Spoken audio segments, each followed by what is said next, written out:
So lighting's gonna be pretty shitty on this, but I'm back at work and I need to do something. It's a nitrous bottle, and I gotta fill my CO2 bottles I use for boost control and air shifter. And that's right, I use nitrous to control boost and shift, because I also fill nitrous bottles for another bike. So having one bottle is a lot more convenient than two, and since I'm at work, my bottle only takes up one spot in our bottle rack. So I'm gonna get my 12 ounce CO2 bottles, paintball bottles basically, out of the freezer, and I'm gonna start filling.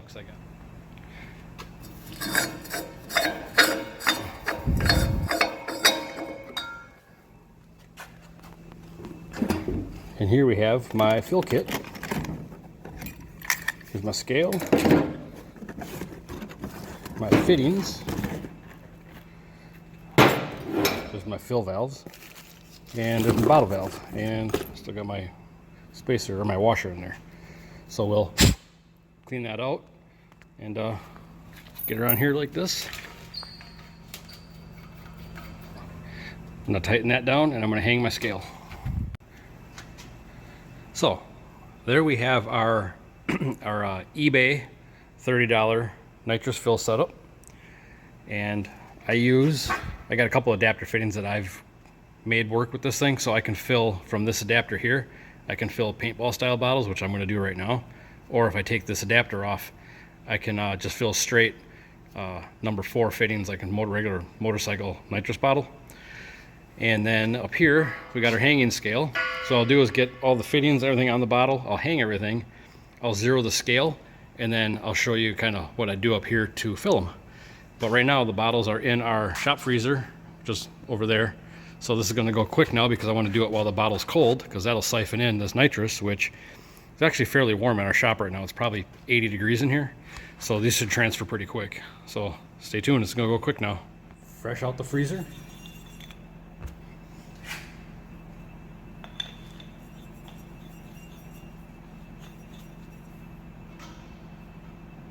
Make sure both our valves are closed.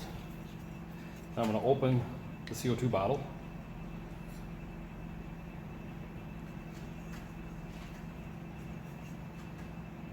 Hang it on our scale. When I do this, I have everything hanging free so that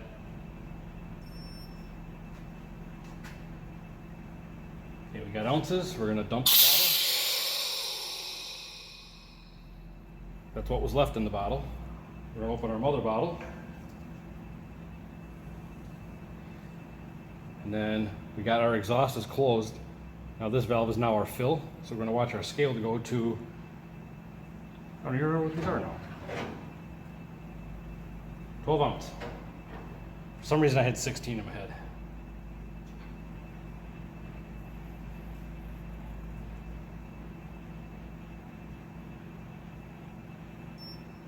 Okay, we're zeroed.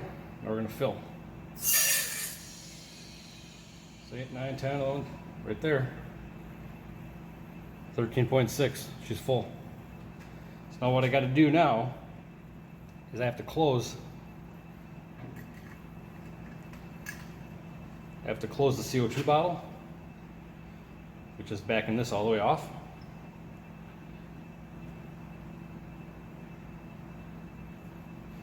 So that's closed. Now I'm going to make sure my mother bottle is closed here. So the mother bottle valve is open, but the actual fill valve is closed. And now we're going to exhaust the line. Now the line's exhausted. I can pull this off. 12 ounces of boost control. So we'll get the other bottle. We got one more to go. The same thing.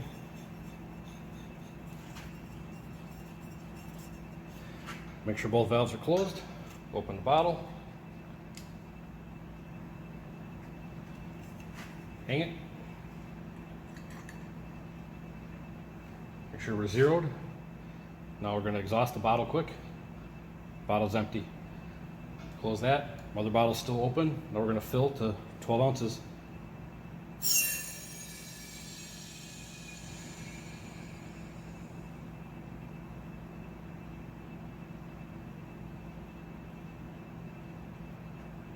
Right on the dot.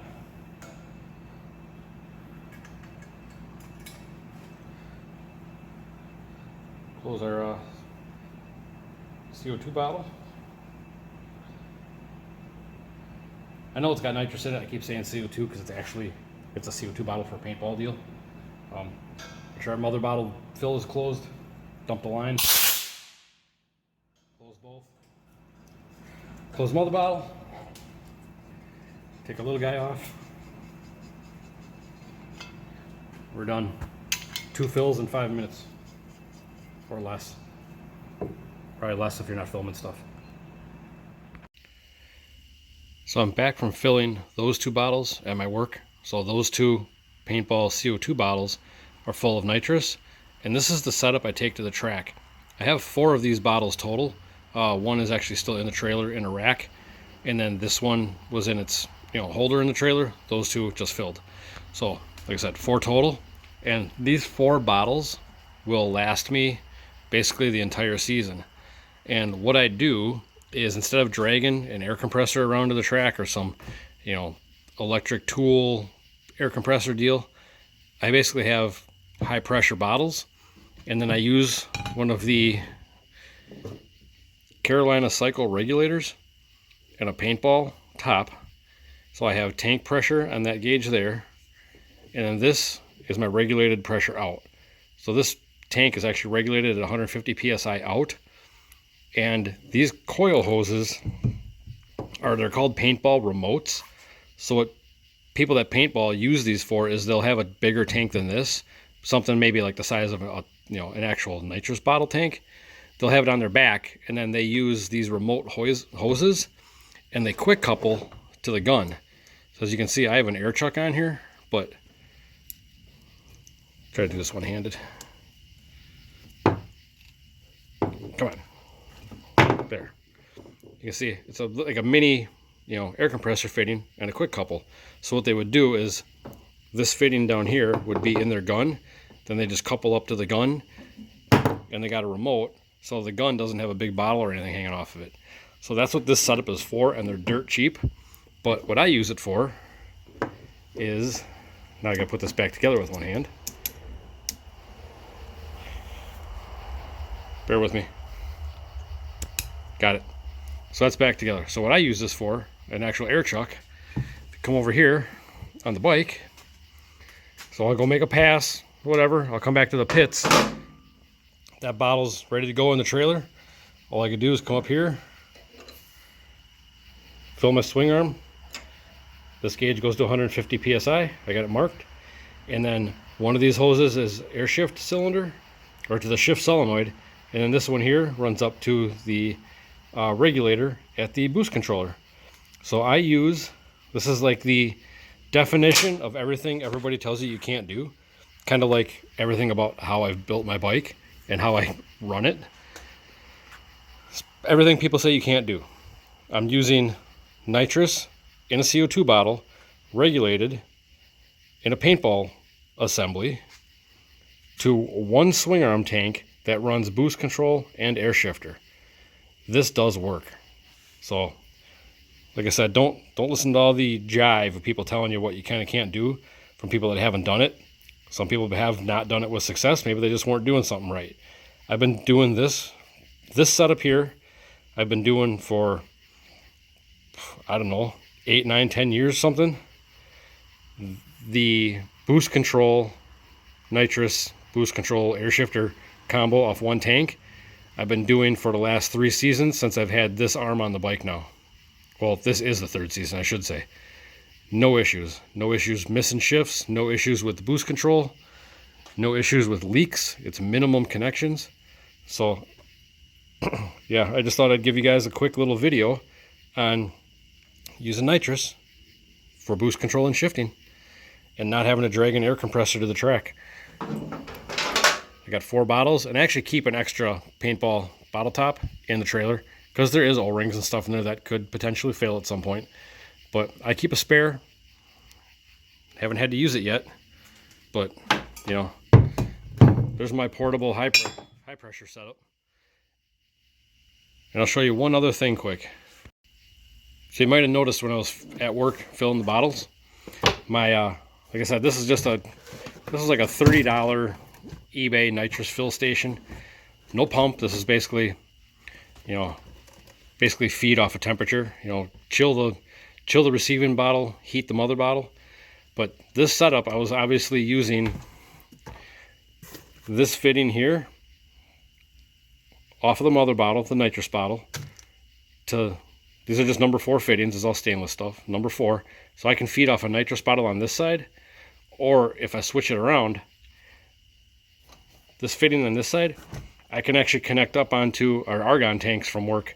So if I'm out of nitrous or I need high pressure just to fill a bottle, high pressure is high pressure. These bottles don't care. The regulators don't care. High pressure is high pressure. I've run this freaking air shifter and boost controller off of welding gas, argon, high pressure. I fill it the same freaking way. So there's more than one way to skin a cat. So don't be so confined to doing what everybody tells you have to do. Think outside the box, try some things. So I managed to be pretty self-sufficient with either using nitrous, because I still fill nitrous bottles for another bike, or I can use welding gas if the mother bottle's out being filled or replaced.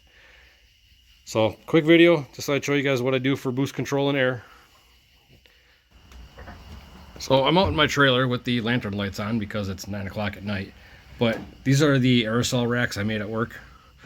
Toolbox aerosol racks. Just so you can tell, I have 3 bottles there. And there's the working bottle that I'm using right there. Hangs up with all the other stuff I use for between pass maintenance. So pretty simple setup.